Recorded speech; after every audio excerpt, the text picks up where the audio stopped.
Good morning to all students. In the last video of business studies of class 12th, we discussed the chapter number 4, organizing. Under this chapter, we discussed the concept and definition of organization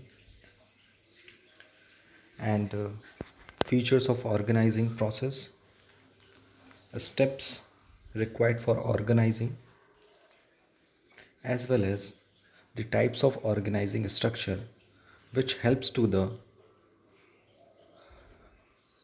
departmentalization. Now we will discuss the types of organization. You know very well what is organization. When two or more than two people are working together for achieving a common goal, which is known as organization. यानी कि जब दो या दो से अधिक लोग मिलकर एक कॉमन पर्पस के लिए काम करते हैं उसे हम लोग ऑर्गेनाइजेशन कहते हैं. So there must be a goal and there must be a grouping of people. तो एक ऑर्गेनाइजेशन का निर्माण होता है. उसी तरह से हम ऑर्गेनाइजेशन को दो तरह से बांट सकते हैं और दे आर प्रैक्टिकली सेंस में अगर हम लोग देखें कि दो तरह का ऑर्गेनाइजेशन होता है. The first type of organization is formal organization and second type of organization is informal organization. आप लोग स्कूल में पढ़ते हैं तो स्कूल में टीचर स्टूडेंट का रिलेशनशिप एक फॉर्मल रिलेशनशिप को डिस्कस करता है, डिनोट करता है. टीचर्स एंड अदर टीचर्स के बीच का जो रिलेशन होता है वो भी एक ऑर्गेनाइजेशन फॉर्मल ऑर्गेनाइजेशन का एक फॉर्म्स है. टीचर्स एंड मैनेजमेंट के बीच का जो रिलेशन होता है वो भी एक फॉर्मल ऑर्गेनाइजेशन का एग्जाम्पल है. और आप लोग जब स्कूल में पढ़ते हैं तो आपके कुछ बैचमेट्स होते हैं जो आपके फ्रेंड्स बनते हैं. आप उनके साथ अपने नोट्स शेयर करते हैं, आप उनके साथ पार्टीज़ भी करते हैं कभी कभी. आप उनके साथ इनफॉर्मल एक्टिविटीज़ में भी पार्टिसिपेट करते हैं, जैसे किसी फ्रेंड के घर में शादी है, किसी फ्रेंड का बर्थडे है. So this kind of relationship denote the informal organization. उसी तरह से आप टीचर्स में भी देखते होंगे कभी कभार कि टीचर्स वर्क करते करते एक टीचर दूसरे टीचर्स के फ्रेंड बन जाते हैं. अब वो एक दूसरे के साथ ऑर्गेनाइजेशन में रह के फॉर्मल रिलेशनशिप क्रिएट करते हैं एंड स्कूल के बाहर इनफॉर्मल रिलेशनशिप को भी प्रेजेंट करते हैं. सो आपने देखा कि ऑर्गेनाइजेशन तो एक है बट डिफरेंट पर्सन जो वर्क कर रहे हैं ऑर्गेनाइजेशन के उनके बीच का जो रिलेशनशिप है वो कई तरीके से प्रेजेंट होता है. तो उसी प्रकार से ऑर्गेनाइजेशन को भी हम दो पार्ट में बांट सकते हैं. Generally organization is a mixture of formal and informal relationship. So that's why organization can be divided into two parts. The first one is formal organization and informal organization. Let's we discuss what is formal organization and informal organization. What are the differences between these organizations? The first one is formal organization. An organization is said to be formal when the structure is so designed and established to achieve a systematic working and efficient utilization of resources. It is an official system of clearly defined activities, job description, rules, procedure and relationship which are intended to integrate the activities of the organization. यानी एक organisation को formal organisation के criteria में तब रखा जाता है जब वहाँ पे एक्टिविटीज़ डिफाइन हो, किसको क्या करना है, जॉब डिस्क्रिप्शन गिवन हो कि अगर कोई बंदा किसी जॉब पे काम कर रहा है तो उस जॉब में उसको क्या क्या एक्टिविटी परफॉर्म करनी है, उसका जॉब का डिस्क्रिप्शन क्या हो. उस पर्टिकुलर ऑर्गेनाइजेशन के कुछ रूल्स होते हैं, प्रोसीजर होते हैं एंड रिलेशनशिप होती है कि कौन किसका सुपीरियर है और कौन किसका सबऑर्डिनेट्स है. So formal organisation helps to divide and integrate the activities of organisation. यानी with the help of formal organisation हम न सिर्फ ऑर्गेनाइजेशन की एक्टिविटी को डिवाइड करते हैं बल्कि वो एक दूसरे के साथ लिंक भी करते हैं कि अगर आपने अपनी ड्यूटी परफॉर्म कर दी तो आप किसको अपनी ड्यूटीज़ के बारे में डिस्क्रिप्शन देंगे, अगर आपने गोल को अचीव नहीं किया तो आप किसके लिए आंसरेबल होंगे। यानी कि फॉर्मल ऑर्गेनाइजेशन में ये एकदम क्लियर होता है कि हर बंदे को उसकी रिस्पॉन्सिबिलिटी क्या है, उसकी अकाउंटेबिलिटी क्या है और उसकी अथॉरिटी क्या है, और इसके हेल्प से मैनेजमेंट अपने ऑब्जेक्टिव को ईज़िली अटेन कर पाता है। जैसे स्कूल में कई सारे टीचर्स वर्क करते हैं और प्रिंसिपल होते हैं। So principal is a superior of the various teacher work in the different departments and there are various department, और उन डिपार्टमेंट के क्या होते हैं, हेड होते हैं। सो जो टीचर्स होते हैं वो अपने सब्जेक्ट को पढ़ाते हैं, सब्जेक्ट से रिलेटेड होमवर्क देते हैं, बच्चों के प्रोग्रेस को मॉनिटर करते हैं और उससे रिलेटेड इन्फॉर्मेशन अपने कोऑर्डिनेटर्स या डिपार्टमेंट हेड्स को सर्कुलेट करते हैं। देयर आफ्टर जो डिपार्टमेंट हेड होता है या कोऑर्डिनेटर होता है वो प्रिंसिपल को उस पर्टिकुलर डिपार्टमेंट के बारे में इंफॉर्मेशन सर्कुलेट करता है। सो हमने देखा कि फॉर्मल ऑर्गेनाइजेशन तभी होता है जब किसी भी ऑर्गेनाइजेशन में एक्टिविटी डिफाइन हो, उस जॉब का डिस्क्रिप्शन अवेलेबल हो, उस ऑर्गेनाइजेशन के rules procedure and relationship clearly define हो कि आप किसके लिए अकाउंटेबल हैं, किसके लिए रिस्पॉन्सिबल हैं और आपकी क्या क्या अथॉरिटी है। So it is a very clear कि what is formal organisation. Formal organisation is an organisation where clearly defined activities, job description, rules, procedure and relationship which helps to divide and integrate the activities of the organization. There are two definitions are given of formal organization. The first is Lewis Allen. According to the Lewis Allen, formal organization is a system of well-defined jobs, each bearing a definite measure of authority, responsibility and accountability. यानी कि formal organisation एक ऐसा system है जहाँ job जो होती है well defined होती है और हर एक बंदे के लिए उनकी अथॉरिटी, रिस्पॉन्सिबिलिटी और अकाउंटेबिलिटी डिसाइड की जाती है। According to Chester Barnard, formal organization system of consequently coordinated activity of 2 or more person towards a common objective. यानी फॉर्मल ऑर्गेनाइजेशन क्या होता है, जहाँ पे 2 या 2 से अधिक लोगों के लिए एक कॉमन गोल डिसाइड किया जाता है और उस गोल को अचीव करने के लिए कोऑर्डिनेशन क्रिएट किया जाता है, सिंपली वे में कहा जाए। इसलिए हम लोग जनरली ऑर्गेनाइजेशन की डेफिनेशन यही कहते हैं, when 2 or more than 2 people are working together for achieving a common goal. So this definition is suitable for the formal organization. There are some features related to the formal organization. Now we will discuss it. आप कैसे identify करेंगे कि ये organisation formal है कि informal है। अगर आप अपने जनरल लाइफ में देखें कि आपके फादर एंड मदर अगर किसी वर्क में काम कर रहे हैं, किसी ऑफिस में काम कर रहे हैं, तो आप उनसे पूछिएगा तो वो जिस ऑर्गेनाइजेशन में काम कर रहे होंगे वहाँ पे उनके रिलेशनशिप क्लैरिफाई होते हैं जो उनको हेल्प करते हैं who has to report to home. यानी कि एक फॉर्मल ऑर्गेनाइजेशन में रिलेशनशिप क्लियर होती है जो उनको ये हेल्प करती है कि उन्हें किसको रिपोर्ट करना है। रिपोर्ट करने का मतलब होता है कि अपनी एक्टिविटी परफॉर्म करने के बाद अपनी एक्टिविटी के बारे में रिपोर्ट करना कि हम अपनी ऑब्जेक्टिव को अचीव करने में कितना % सक्सेसफुल हुए हैं। It means achieve objective specified in the plan.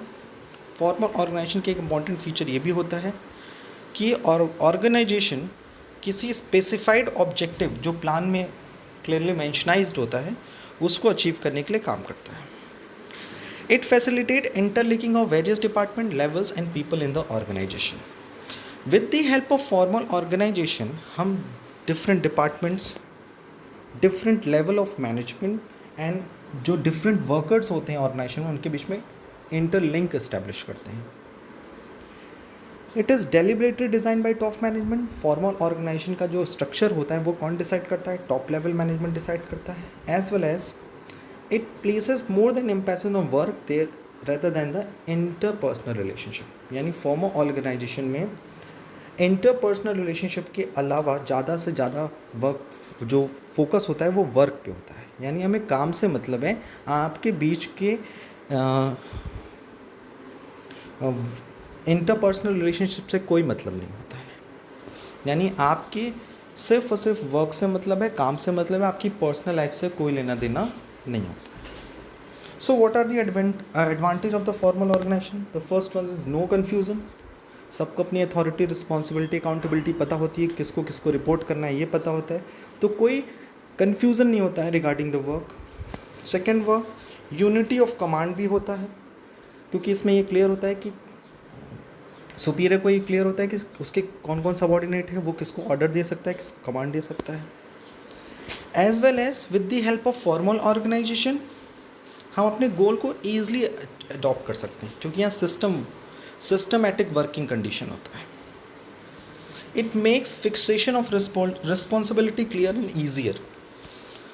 और जनरली फॉर्मल ऑर्गेनाइजेशन की हेल्प से आप ईजिली एम्प्लॉयज़ की रिस्पॉन्सिबिलिटी क्लियर कर सकते हैं, फिक्स कर सकते हैं। And it provide stability to the organisation. ये भी बहुत इंपॉर्टेंट है कि फॉर्मल ऑर्गेनाइजेशन की कंपैरिजन अगर इनफॉर्मल ऑर्गेनाइजेशन से करें तो आप ये पाएंगे कि फॉर्मल ऑर्गेनाइजेशन ज़्यादा स्टेबल होता है। अगर किसी भी ऑर्गेनाइजेशन में पर्सनल इंटरेस्ट आ जाता है, उनके इमोशंस को हम ध्यान में रखने लगते हैं कि ये काम इसलिए नहीं हुआ क्योंकि हमारे घर में ये था, ये काम इसलिए नहीं हुआ क्योंकि, अगर हम उन चीज़ों पे फोकस करने लगते हैं तो काम कंप्लीट नहीं होता है। काम कंप्लीट नहीं होता है, सो वो ऑर्गेनाइजेशन स्टेबल हो ही नहीं सकता। सो हमने देखा कि फॉर्मल ऑर्गेनाइजेशन एक ऐसा ऑर्गेनाइजेशन होता है जहाँ पहले से ही बंदे की यानी पीपल की responsibility, authority and accountability decide की जाती है, उनकी एक्टिविटी को आइडेंटिफाई करके डिवाइड किया जाता है, और एक दूसरे के बीच में different department, different levels of the management के बीच में इंटरलिंक एस्टेब्लिश किया जाता है। कुछ एडवांटेज के साथ साथ कुछ डिसएडवांटेज भी होते हैं फॉर्मल ऑर्गेनाइजेशन के, because formal organisation is set of the systematic working condition. यहाँ कोई भी काम होता है तो एक सिस्टमैटिक वे में होता है। सो इसमें किसी काम को करने के लिए एक प्रोसीजर से होके गुजरना पड़ता है, उसके कुछ रूल्स एंड रेगुलेशन होते हैं। सो दैट्स वाई कभी कभी फॉर्मल ऑर्गेनाइजेशन में डिसीज़न लेने में या किसी वर्क को परफॉर्म करने में काफ़ी डिले होता है।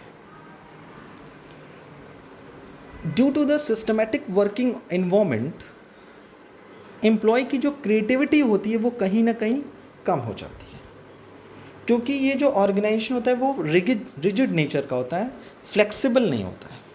वो किसी भी तरह का चेंज जल्दी अडॉप्ट नहीं करना चाहता है, क्योंकि उसे पता है कि अगर हम चेंज लाएंगे तो चेंज लाने से उसका इफ़ेक्ट सिर्फ उस पर्टिकुलर डिपार्टमेंट या लेवल पे नहीं पड़ेगा, बल्कि पूरे लेवल्स एंड डिपार्टमेंट में पड़ेगा। सो इस सिचुएशन में लोग जल्दी अपने आप को चेंज नहीं करना चाहते हैं, यानी क्रिएटिविटी कहीं ना कहीं रुक जाती है। एंड एज वेल एज सबसे इम्पोर्टेंट ड्रॉबैक ये है कि ये सिर्फ और सिर्फ ऑर्गेनाइजेशन गोल के बारे में बात करता है, ऑर्गेनाइजेशन के ऑब्जेक्टिव को टॉप प्रायोरिटी देता है, और इसमें वर्क पे ज़्यादा फोकस किया जाता है, बंदे के काम पे फोकस किया जाता है, उनके इंटरपर्सनल रिलेशनशिप में हमें कोई इंटरेस्ट नहीं होता ऑर्गेनाइजेशन का, हमें काम से मतलब है। So such kind of organisation under the formal organisation it does not fulfill social need of the organization because adds the emphasis on the work at all times. social need क्या होती है किसी भी एम्प्लॉयज़ की? Social needs होती है job security, medical facilities, respect, emotional needs. तो अगर आप ये सोचें कि किसी भी फॉर्मल ऑर्गेनाइजेशन में आपको इमोशनल फेवर मिलेगा, तो वो सोचना कहीं ना कहीं आपके लिए गलत होता है, और जिसके कारण कभी कभी एम्प्लॉयज़ डिप्रेशन में आ जाते हैं वर्कलोड के कारण, क्योंकि उनकी पर्सनल लाइफ हो सकता है अच्छी ना चल रही हो। सो इस कारण से भी आपको देखने को मिलता है कि एक सिस्टमेटिक वर्किंग इन्वायरमेंट को फॉलो करने के साथ बंदे का या एम्प्लॉयज़ का जो सोशल मोरल होता है, जो उसे सोशल कहते हैं नीड्स होती है, वो फुलफ़िल नहीं हो पाती और उसका इफ़ेक्ट उसे बाकी जगहों पर देखने को मिलता है। सो फॉर्मल ऑर्गेनाइजेशन अगर हम देखें, for the organisation it is better for the organization, but for the employees it is not much more benefit, because employees को काम के साथ साथ सोशल नीड की भी ज़रूरत होती है. Now we will move to the second types of organisation, that is informal organisation. इसके लिए मैंने आपको पहले ही एग्जांपल दिया कि कभी कभी आप किसी भी ऑर्गेनाइजेशन में काम करते हैं तो काम करते करते आपकी कुछ पर्सनल रिलेशनशिप क्रिएट हो जाती है. जैसे अपने कलीग्स के साथ, अपने सबऑर्डिनेट एंड सुपीरियर के साथ आपकी फ्रेंडशिप हो जाती है. आप उनके पर्सनल जो फेस्टिवल्स होते हैं, उनके पर्सनल पार्टीज़ होती हैं, उसमें भी आप इंटरेस्ट लेते हैं और उनके साथ अपने लाइफ को एंजॉय भी करते हैं. So such kind of things will be example, set is example of informal organization. What is informal organization? Interaction among people at work give rise to a network of social relationship among employees. This is called an informal organization. So through frequent interaction and communication, people tend to form a social friendly groups to satisfy their social needs, like meeting in a cafeteria, drama group in an organization, and cricket team of organization personnel are all example of informal organization. आप देखते होंगे कि कोई एक बड़ा सा organisation है तो वहाँ फॉर्मल एक्टिविटीज़ के साथ साथ कुछ इनफॉर्मल एक्टिविटीज़ भी परफॉर्म की जाती है. या आप डे टू डे किसी एम्प्लॉयज़ के साथ, किसी सबऑर्डिनेट सुपीरियर के साथ वर्क करते करते अपने ऑर्गेनाइजेशन ऑब्जेक्टिव के साथ साथ अपनी सोशल नीड को भी फुलफ़िल करते हैं. उनके साथ अपनी पर्सनल लाइफ की चीज़ें भी शेयर करते हैं और आप लोगों के बीच में एक ऐसा बॉन्डिंग क्रिएट हो जाता है कि वही ऑर्गेनाइजेशन बन जाता है इनफॉर्मल ऑर्गेनाइजेशन. जैसे आप सपोज़ आप एक ड्रामा एक्टर हैं, आप अपने ड्रामा पार्टनर के साथ ड्रामा प्रेजेंट करते करते, रिहर्सल करते करते आप लोग के बीच में एक बॉन्डिंग क्रिएट हो जाती है पूरे प्ले ग्रुप के साथ. सो आप लोग बाहर जाके पार्टीज़ करते हैं, कॉफ़ी पीते हैं. सो उसका इफ़ेक्ट हमारे फॉर्मल ऑर्गेनाइजेशन पे भी काफ़ी पड़ता है. So what is the definition of informal organisation? Informal organisation is an aggregate of interpersonal relationship without any conscious purpose but which may contribute to the joint results. As well as informal organization is a network of personal and social relationship not established or required by the formal organization but arising spontaneously as people associate with one another. जब हम organisation में work करते हैं, एक दूसरे के साथ बार बार interact होते हैं, अपने जॉब से रिलेटेड इंफॉर्मेशन शेयर करते हैं, तो बार बार जब आप किसी प्लेस पे 8 घंटे 10 घंटे जॉब परफॉर्म करते हैं तो उस बंदे के साथ आपके सिर्फ और सिर्फ फॉर्मल रिलेशनशिप नहीं, as well as informal relationship भी क्रिएट होती है. आप में दोस्ती होती है, आप बाहर घूमने जाते हो, मूवी देखने जाते हो, पार्टीज़ में जाते हो, आपके घर शादी या बर्थडे पार्टीज़ होती हैं तो आप पार्टीज़ में उनको इनवाइट करते हो, वो भी आपको इनवाइट करते हैं, आप उनके साथ as well as personal relationship भी क्रिएट करते हो. So it is an example of informal organization. Now we will discuss the features of informal organization. So there are basically 5 features of the formal organization. The first one, it originates from within the formal organization due to the interaction among employees. यानी informal organisation का जो जन्म होता है वो कहाँ से होता है? और फॉर्मल ऑर्गेनाइजेशन होता है, क्योंकि फॉर्मल ऑर्गेनाइजेशन में हम सोशल नीड्स को अवॉइड करते हैं. दैट्स वाई सोशल नीड्स को फुलफ़िल करने के लिए एवरी एम्प्लॉयज़ जो होता है वो एक अलग तरह का ऑर्गेनाइजेशन उसी फॉर्मल ऑर्गेनाइजेशन में क्रिएट करता है, that is informal organisation. The standard of behaviour involve from group norms, ये भी आप देखते हैं. Communication is free and independent. यहाँ पे जो कम्युनिकेशन होता है वो फ्री होता है और इंडिपेंडेंट होता है। जब आप इनफॉर्मल ऑर्गेनाइजेशन क्रिएट करते हैं किसी भी फॉर्मल ऑर्गेनाइजेशन में, जब आपके ग्रुप बन जाते हैं 4-5 लोग मिल के आप लोग पार्टीज़ में जाते हैं, तो आपका एक म्यूचुअल ट्रस्ट क्रिएट होता है। आप एक अलग ही ट्रस्ट क्रिएट होता है, एक अलग कंफर्ट क्रिएट होता है। सो आप कम्युनिकेट करने के लिए ज़्यादा सोचते नहीं हो, फ्री रहते हो, इंडिपेंडेंट रहते हो। इट इमर्ज स्पॉन्सिबिलिटी and not created deliberately. Yes, ये भी मैं बता दूं कि इनफॉर्मल रिलेशनशिप आप सोच समझ के क्रिएट नहीं कर सकते, ये तुरंत बनता है, इसके लिए कोई प्रॉपर स्ट्रक्चर की ज़रूरत नहीं पड़ती है। ठीक है, जैसे आप किसी फॉर्मल ऑर्गेनाइजेशन में काम कर रहे हो, वहाँ पे आपको किसी सुपीरियर कलीग्स, सबॉर्डिनेट्स जो आपके प्रोजेक्ट पार्टनर हैं, उनके साथ आपकी अंडरस्टैंडिंग बहुत अच्छी हो रही है, तो धीरे धीरे आप लोग के बीच में दोस्ती हो जाती है। धीरे धीरे आप लोग पर्सनल एक्टिविटीज़ में परफॉर्म करने लगते हो, मूवीज़ देखते हो, खाना खाने जाते हो, अपने टिफ़िन शेयर करते हो। स्कूल में भी देखते हैं बच्चों का एक ग्रुप बन जाता है, एक क्लास में 40 स्टूडेंट्स हैं तो 5 स्टूडेंट 6 स्टूडेंट का एक ग्रुप बनता है जो एक दूसरे के साथ कॉपी एक्सचेंज करते हैं, फ़ोन पे बात करते हैं, व्हाट्सएप पे बात करते हैं, फेसबुक में बात करते हैं, as well as tiffin share करते हैं। कुछ स्पेशल ओकेज़न होता है तो वो अपनी स्वीट्स को एक्सचेंज करते हैं। तो ये तरह की जो रिलेशनशिप है वो डिनोट करती है इनफॉर्मल ऑर्गेनाइजेशन को। यानी ये चीज़ें सोच समझ के नहीं बनाई जाती, जबकि फॉर्मल ऑर्गेनाइजेशन में जो रिलेशनशिप क्रिएट होता है, accountability, responsibility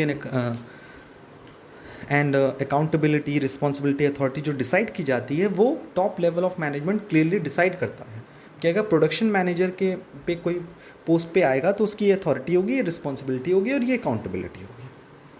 so it has no different structure और फॉर्म, कोई स्ट्रक्चर नहीं होता है, कोई फॉर्म डिसाइड नहीं होता है।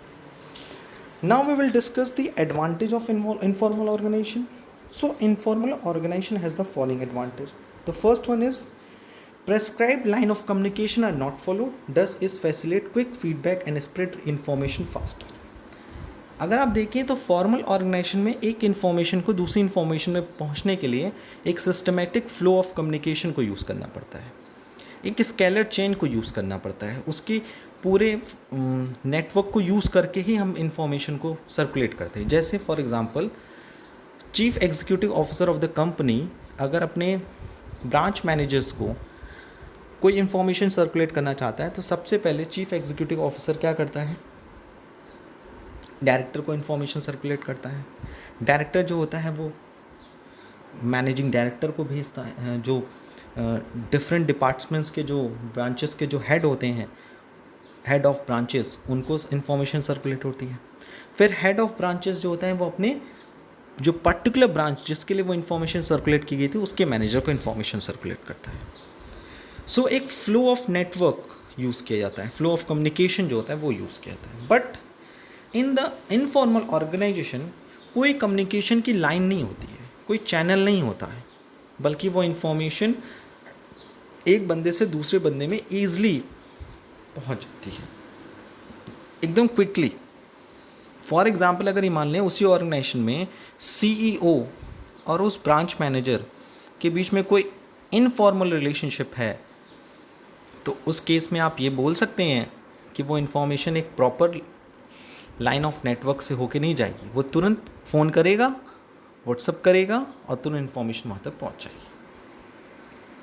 Second, it provides a sense of belongingness and gives due to respect to social and physiological needs. Yes, generally business में सिर्फ वर्क को प्रियोरिटी मिलती है, दैट्स वाई आप ये देखोगे कि with the help of informal organisation employees की जो सोशल एंड साइकोलॉजिकल नीड्स है वो फुलफिल होती है। It provides the necessary environment for individual creative innovation. अगर किसी ऑर्गेनाइजेशन में हम इनफॉर्मल रिलेशनशिप को प्रियोरिटी देते हैं तो वहाँ creativity and innovation high level का पाया जाता है। As compare to the formal organisation हमें काम एक सिस्टमेटिक वे से करना पड़ता है, इसलिए हम कोई न्यू क्रिएटिविटी एंड इनोवेशन को करने में हिचकते हैं कि अगर रिज़ल्ट नेगेटिव आएंगे या रिज़ल्ट फेवरेबल नहीं आया तो उसके लिए मुझे जवाब देना पड़ेगा। बट इनफॉर्मल ऑर्गेनाइजेशन में आप फ्री होते हो, इंडिपेंडेंट होते हो, सो दैट्स वाई आप इनोवेशन इन क्रिएशन के लिए क्या करते हो, कोशिश करते हो। जैसे अगर हम एक एग्ज़ाम्पल लें एक कंपनी का एक ओनर है, वो अपने बिजनेस में कोई भी क्रिएटिविटी इनोवेशन लाने के लिए वो ज़्यादा सोचता नहीं है। क्यों? क्योंकि पता है कि उसको किसी को जवाब नहीं देना है, यानी उसके ऊपर कोई प्रेशर नहीं। वहीं मिडिल लेवल या lower level of employees business में कोई भी इनोवेशन एंड क्रिएटिविटी लाने के लिए 10 बार सोचता है, क्योंकि उसको पता है कि अगर क्रिएटिविटी इनोवेशन अच्छी हुई तो कोई बात नहीं, लेकिन नहीं अगर अच्छी हुई तो वो रिस्पॉन्सिबल होगा। सो कहीं ना कहीं वर्क प्रेशर भी इस बात को डिसाइड करता है कि आप बिजनेस में इनोवेशन एंड क्रिएटिविटी लाना चाहते हो कि नहीं लाना चाहते हो। और इनफॉर्मल ऑर्गेनाइजेशन में ना तो कोई अथॉरिटी होती है, ना तो रिस्पॉन्सिबिलिटी होती है, ना तो कोई अकाउंटेबिलिटी होती है। जब तक आपको कंफर्ट मिल रहा है, जब तक आप इंटरेस्ट हो, जब तक आपकी म्यूचुअल अंडरस्टैंडिंग है, ट्रस्ट है, तब तक वो रिलेशनशिप आगे बढ़ती है। अदरवाइज वो रिलेशनशिप वहीं ख़त्म हो जाती है। बट आप फॉर्मल ऑर्गेनाइजेशन में तो नहीं कर सकते हो ना। As well as it contributes to a fulfilment of goals, promoting and the feeling of cooperation among employees. यानी with the help of informal organisation एक अलग तरह का कॉपरेशन देखने को मिलता है, एक अलग ही तरह का कॉपरेशन देखने को मिलता है, क्योंकि यहाँ कोई बर्डन नहीं होता है। आप फ्री होते हैं, आप कॉपरेट करिए या मत करिए, लेकिन हम करते हैं। जैसे आप कहीं कभी हम एम्प्लॉयज़ में देखेंगे, या कभी कभी आप अपने स्कूल में देखेंगे, या कभी कभी आप अपने फादर एंड मदर पेरेंट्स से देखेंगे कि अगर उनके कोई ऑफिस के कोई फ्रेंड होंगे, उनको कोई पर्सनल कोई दिक्कत आ गई, उनकी फैमिली कोई प्रॉब्लम आ गई कि 2 दिन मैं नहीं रहूँगा, ऐसा करना, मेरा ये काम संभाल लो, तो आपके पेरेंट्स हैं, आपके फादर या मदर जो भी वर्क कर रहे हैं, वो सब उस काम को करने के लिए फ्री रहेंगे। आप कॉपरेट करना है करिए, नहीं करना है मत करिए। उसी तरह से आप अपने स्कूल में देखेंगे कि कोई टीचर है, स्कूल में है बट उसकी तबीयत नहीं ठीक है, या वो किसी पर्सनल काम में माइंड उसका ऑफ है, वो काम में इंटरेस्ट नहीं ले रहा है, तो उसने अपने कलीग से बोला कि यार आज क्लास तुम ले लो, तो वो जाते हैं, क्लास ले लेते हैं। यानी वर्क के बीच में जो कोऑर्डिनेशन है, जो रिस्पॉन्सिबिलिटी डेलीगेशन की बात है, वो कोई और भी उसको पोस्ट करता है। ये सिर्फ किस कारण से होता है? Due to the informal relationship, due to the informal organisation. किसी टीचर का कोर्स कंप्लीट नहीं है, उसको प्रॉपर टाइम मिला था लेकिन उस टाइम में वो कोर्स कंप्लीट नहीं कर पाया, तो सेकंड टीचर क्या करता है? अगर उनके बीच में कोई इनफॉर्मल रिलेशनशिप है तो दूसरा टीचर कहता है अच्छा कोई बात नहीं, आप मेरी क्लास ले लो। ये होता है कॉपरेशन, ताकि दूसरे का भी ऑब्जेक्टिव कंप्लीट हो, उसको कोई फॉर्मल ऑर्गेनाइजेशन में कोई अकाउंटेबिलिटी ना हो, उसको कोई आंसर ना देना पड़े, टाइमली सबका कोर्स कंप्लीट हो जाए। तो it is an example of the informal organisation. तो इतने सारे एडवांटेज होने के साथ साथ तो कुछ डिसएडवांटेज तो होगा। देखिए, इस informal organisation is a part of formal organisation, क्योंकि फॉर्मल ऑर्गेनाइजेशन में जब सोशल नीड फुलफिल नहीं होती है तभी इनफॉर्मल ऑर्गेनाइजेशन क्रिएट होता है। सो उसके भी कुछ डिसएडवांटेज होते हैं। जैसे first, informal organisation structure spread rumours. Yes, अफवाहें बहुत तेज़ी से फैलती हैं इनफॉर्मल ऑर्गेनाइजेशन की हेल्प से। अगर किसी भी ऑर्गेनाइजेशन में अगर आप देखें कि फॉर्मल की जगह इनफॉर्मल ऑर्गेनाइजेशन ज़्यादा क्रिएट हो रहा है, तो वहाँ रूमर्स बहुत होती हैं। जैसे हिंदी में कहते हैं ना, चुगलियाँ बहुत होती हैं। एक पर्टिकुलर ऑर्गेनाइजेशन, इनफॉर्मल ऑर्गेनाइजेशन दूसरे इनफॉर्मल ऑर्गेनाइजेशन के बारे में कुछ कमेंट करता है और दूसरा कुछ कमेंट करता है, तो वो बातें सर्कुलेट होकर कहीं ना कहीं पहुंच जाती हैं, तो रूमर्स पहुंचते हैं। It oppose the policy and changes of management. Yes, अगर किसी भी फॉर्मल ऑर्गेनाइजेशन में एक बहुत बड़ा इनफॉर्मल ग्रुप भी है, तो वो generally policy and changes of management को अपोज भी करता है। जहाँ से लगता है कि मैनेजमेंट वहाँ उसका एक्सप्लॉयटेशन कर रहा है, तो वो हमेशा जो होता है मैनेजमेंट पे भारी होता है। It generally prefers status quo and existing work routine. Yes, और इनफॉर्मल ऑर्गेनाइजेशन जो होता है उसकी सबसे बड़ी ड्रॉबैक्स ये होता है कि उसमें स्टेटस को लेके बहुत बड़ा फिनोनिमा होता है कि किसका क्या जॉब पोजीशन है। कभी कभी वो बातें उनको लग भी जाती है, जैसे कि प्रोडक्शन मैनेजर और किसी लोअर एम्प्लॉयज़ के बीच में कोई इनफॉर्मल रिलेशनशिप है, तो कभी कभी मजाक में लोअर लेवल ऑफ एम्प्लॉयज़ ने उसको कुछ कमेंट कर दिया, मजाक में ही क्या, लेकिन उसको वो अपने पोस्ट पे ले लेता है, स्टेटस पे ले लेता है। सो ये चीज़ें भी कभी कभी हम को देखने को मिलती हैं। It gives importance to individual interest as compare to the organisational interest. Yes, जब किसी ऑर्गेनाइजेशन में इनफॉर्मल ऑर्गेनाइजेशन काफ़ी बड़ा होता है, तो फॉर्मल ऑर्गेनाइजेशन को सबसे बड़ी प्रॉब्लम ये देखने को मिलती है कि पर्सनल गोल्स जो होता है वो ज़्यादा प्रेफर किया जाता है as compare to the organisational goals. तो वो ऑर्गेनाइजेशन तब तक सर्वाइव करता है जब तक वहाँ पे इनफॉर्मल ऑर्गेनाइजेशन जो हो उसका साइज़ कम होना चाहिए बट साइज़ कम होना चाहिए, इतना बड़ा नहीं होना चाहिए कि मैनेजमेंट की पॉलिसी को अफेक्ट करे। ये मैं ऑर्गेनाइजेशन के पॉइंट ऑफ व्यू से बोल रहा हूँ। And the last, it pressurise member to conform to group expectation. Yes, when the informal organization created in the formal organization, जो मेंबर्स होते हैं ना उनसे एक्सपेक्ट किया जाता है कि वो उस इनफॉर्मल ऑर्गेनाइजेशन की जो एक्सपेक्टेशन है, जो रूल्स हैं, जो भी चीज़ें हैं उसको वो सपोर्ट करें। जैसे एक इनफॉर्मल ऑर्गेनाइजेशन जिसमें 10 लोग हैं, 10 लोगों में से एक से किसी की गलती हो गई और मैनेजमेंट ने उसको जॉब से निकालने की बात की, तो बाकी 9 लोगों से ये एक्सपेक्ट किया जाता है कि वो उस बंदे का सपोर्ट करें। अब बाकी 9 को पता है कि हो सकता है वो बंदा गलत होगा, अगर गलत में सपोर्ट नहीं करेंगे, कल मेरे साथ मुझसे भी कोई गलती हो सकती है, कल मेरा भी कोई सपोर्ट नहीं करेगा। सो कभी कभी ऐसा भी देखने को मिलता है कि इनफॉर्मल ऑर्गेनाइजेशन में जो मेंबर ऑफ ऑर्गेनाइजेशन होते हैं उनसे एक्सपेक्ट किया जाता है कि वो सच के साथ साथ गलत चीज़ों के साथ भी स्टैंड लें। सो ये कुछ डिसएडवांटेज हैं, बट अगर हम ये कहें कि एक ऑर्गेनाइजेशन जो होना चाहिए वो फुल्ली फॉर्मल होना चाहिए, फुल्ली इनफॉर्मल होना चाहिए, तो मेरा ये व्यू यही रहेगा कि एक ऑर्गेनाइजेशन जो होना चाहिए वो फॉर्मल एंड इनफॉर्मल का कम्बिनेशन होना चाहिए। किसी भी एक ऑर्गेनाइजेशन को हम ना फुल्ली फॉर्मल कह सकते हैं ना फुल्ली इनफॉर्मल कह सकते हैं, क्योंकि सबकी अपनी लिमिटेशन है, सबकी अपने अपने एडवांटेजेस हैं। बट फॉर्मल ऑर्गेनाइजेशन का साइज़ जो होना चाहिए वो इनफॉर्मल ऑर्गेनाइजेशन से ज़्यादा होना चाहिए। किसी भी सक्सेसफुल ऑर्गेनाइजेशन के लिए ये सबसे ज़्यादा इम्पॉर्टेंट ये है कि वहाँ पे इनफॉर्मल ऑर्गेनाइजेशन एग्जिस्ट करे बट उसका साइज़ कम हो, क्योंकि अगर मैनेजमेंट कोई भी new policy, innovation, creativity business में लाना चाहता है तो उसके लिए इनफॉर्मल ऑर्गेनाइजेशन उसके ऊपर भारी ना पड़े, बार बार उसको रोके ना, बार बार स्ट्राइक ना करे, बार बार अपोज ना करे। और इनफॉर्मल ऑर्गेनाइजेशन इसलिए रहना ज़रूरी है एम्प्लॉयज़ के लिए क्योंकि वो सोशल नीड को फुलफ़िल करता है। कहीं ना कहीं वो जॉब का जो स्ट्रेस है, जॉब की जो इनसिक्योरिटी है वो कम से कम करता है कि चलो मैं नहीं हूँ, मेरा सपोर्ट करने वाला कोई ना कोई तो है, तो उसे अकेला नहीं लगता है। सो